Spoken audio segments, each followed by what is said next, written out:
Assalamualaikum warahmatullahi wabarakatuh. Jadi di sini kita kelompok 1 ingin menjelaskan tentang sistem tanam paksa. Jadi apa itu tanam paksa?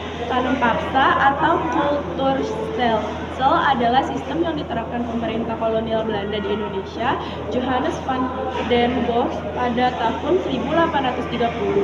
Dalam sistem ini, rakyat Indonesia diwajibkan menanam tanaman ekspor yang laku di pasaran Eropa, seperti kopi, tebu, nila, dan teh, tembakau di sebagian tanah mereka. Biasanya 1/5 dari tanah pertanian milik rakyat. Hasil tanaman tersebut kemudian harus diserahkan kepada pemerintah kolonial dengan harga yang sangat rendah atau bahkan tanpa dibayar. Dalam prakteknya, sistem ini sangat memberatkan rakyat karena sering disertai kerja paksa, pajak yang tinggi, serta penindasan dari para pejabat kolonial dan penguasa lokal. Dan di sini juga ada peta persebaran tanam paksa.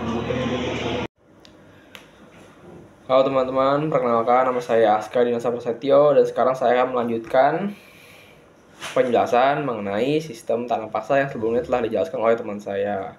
Jadi untuk mengenal sistem ini lebih dalam, maka kita harus mengetahui latar belakangnya terlebih dahulu. Jadi Pak, sebelum tahun 1830, Hindia Belanda mengalami beberapa perubahan dalam sistem ekonominya. Awalnya tuh wilayah ini dikelola VOC, namun semenjak VOC bangkrut pada 31 Desember 1799 akibat korupsi dan persaingan dengan Inggris, VOC meninggalkan utang sebesar 136,7 juta gulden yang karena pada saat itu pemerintah Belanda yang mengambil alih, maka pemerintah Belanda lah yang harus bertanggung jawab. Akan tapi perang Napoleon justru melemahkan kondisi ekonomi mereka. Sehingga pada tahun 1811 sampai 1815, Inggris sempat menguasai Jawa di bawah Thomas Stamford Raffles. Namun, setelah Jawa dikembalikan lagi kepada Belanda pada tahun 1815, tekanan untuk meningkatkan pendapatan kolonial pun semakin besar. Pada saat itu memang kondisi Belanda sedang dalam masa yang sangat terpuruk akibat beberapa hal seperti perang lawan Napoleon, perang-perang besar di Indonesia seperti Perang Diponegoro yang menghabiskan banyak uang, dan utang negara Belanda yang semakin menumpuk. Sementara ekonomi Belanda yang ada di Eropa sendiri sedang mengalami kesulitan. Nah,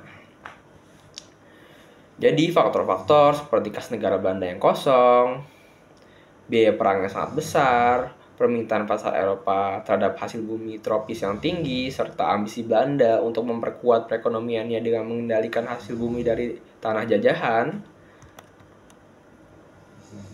maka muncullah gagasan untuk memanfaatkan tanah jajahan Hindia Belanda sebagai sumber keuntungan utama. Seorang pejabat Belanda yang bernama Van den Bosch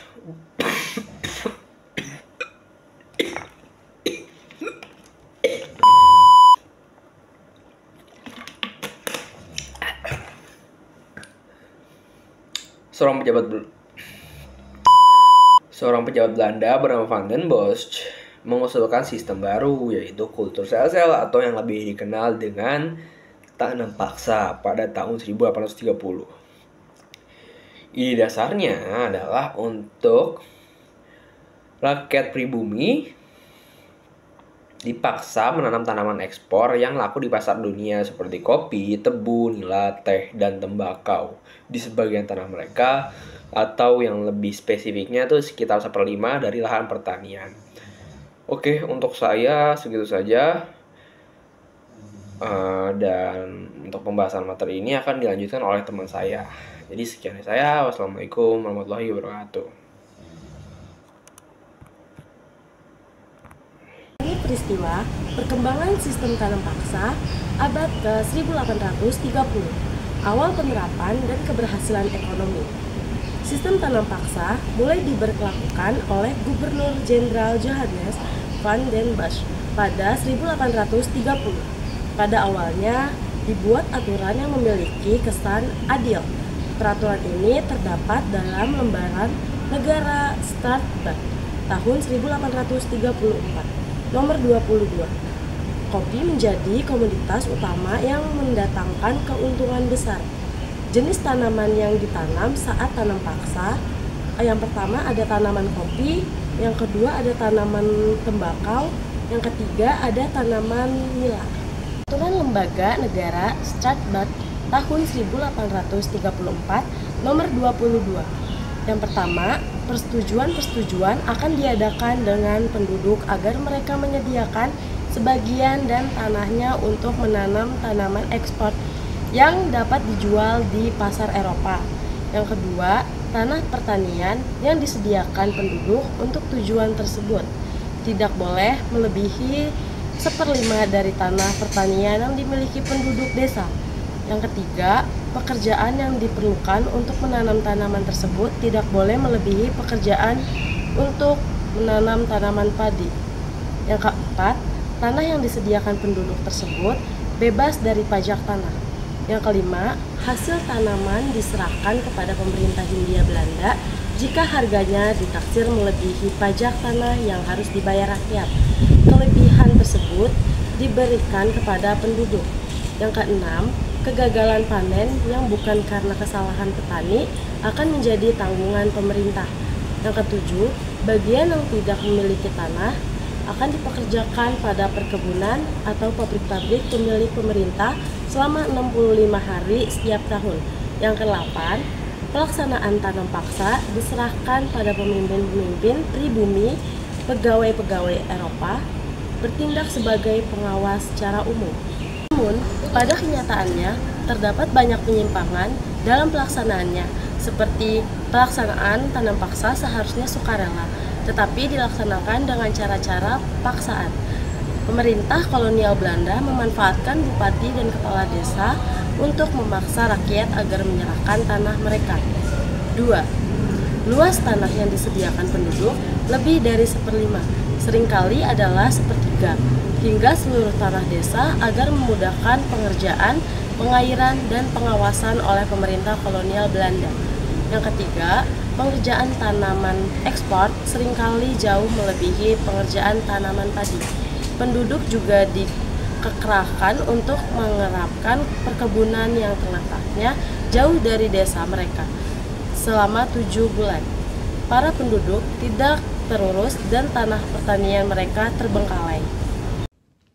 Seperti yang telah saya katakan sebelumnya, sistem tanam paksa ini tidak hanya memberikan dampak negatif, ada pula dampak positif yang dirasakan oleh penduduk Indonesia pada saat itu, antara lain, yang pertama, rakyat Indonesia jadi mengenal berbagai teknik menanam dan jenis-jenis tanaman baru.